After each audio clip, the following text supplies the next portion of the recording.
Un écolabel, ça résulte d'une démarche volontaire d'un producteur. C'est donc le producteur qui va décider de faire des efforts pour que son produit soit labellisé par un organisme extérieur.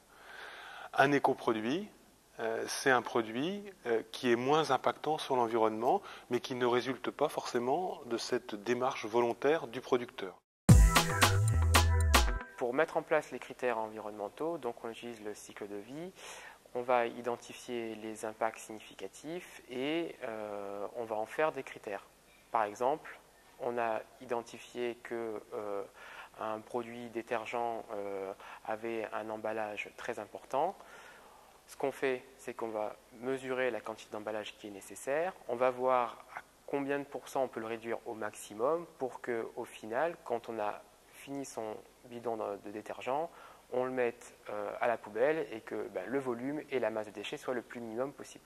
On a choisi l'écolabel parmi les différents systèmes qui existent parce qu'ils permettaient de mesurer, si on veut, le niveau de biodégradabilité et d'écotoxicité des produits, ce qui n'apparaît pas, si on veut, dans les autres systèmes de critères. Il y a une vraie sensibilisation auprès du grand public qui fait que la distribution a compris qu'il y avait un intérêt d'avoir des produits écolabels au sein de ces linéaires. Donc ils ont commencé depuis 3-4 ans à s'y intéresser. D'une part avec notre marque, et puis depuis un an et demi, ils s'y sont intéressés avec leur marque distributeur, donc à développer une gamme écolabellisée. Ils ne sont pas encore prêts à agrandir complètement leur référence aux produits écolabels ou toutes les marques qui ont des argumentations écologiques. Il y a encore, je pense, un problème de rentabilité ou en tout cas d'intérêt de la part de grandes marques qui font que le linéaire n'est pas encore complètement ouvert. Donc nos références qui sont disponibles pour le grand public n'est pas en totalité présente dans les linéaires aujourd'hui.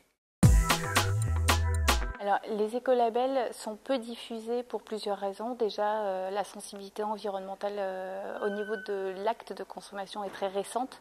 Elle progresse de manière très forte et très rapide, mais on a bien vu un point d'infléchissement assez net il y a 2 ans. Et donc, depuis 2 ans, les écolabels aussi gagnent des parts de marché et ont une croissance quasi exponentielle.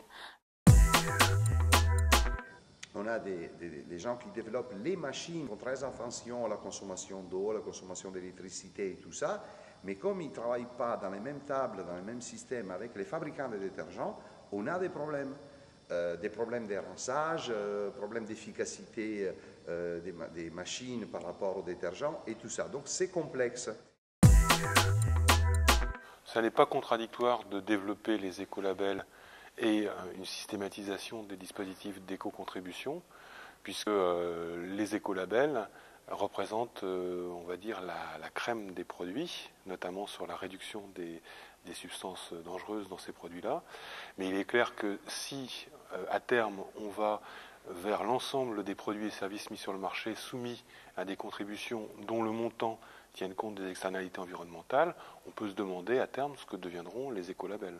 Sachant qu'aujourd'hui, une des difficultés pour les écolabels ou plus généralement pour les écoproduits, c'est de faire en sorte que ça soit visible et compréhensible par le consommateur, celui qui achète ces produits. Donc il est clair qu'on a tous intérêt à ce qu'il y ait une règle commune à l'ensemble des produits et services, c'est qu'elle soit visible et compréhensible pour le consommateur. Si j'ai 36 000 labels, 36 000 déclarations, 36 000 étiquettes pour différents produits, je ne pourrai jamais faire les bons choix parce que ça sera trop compliqué pour moi.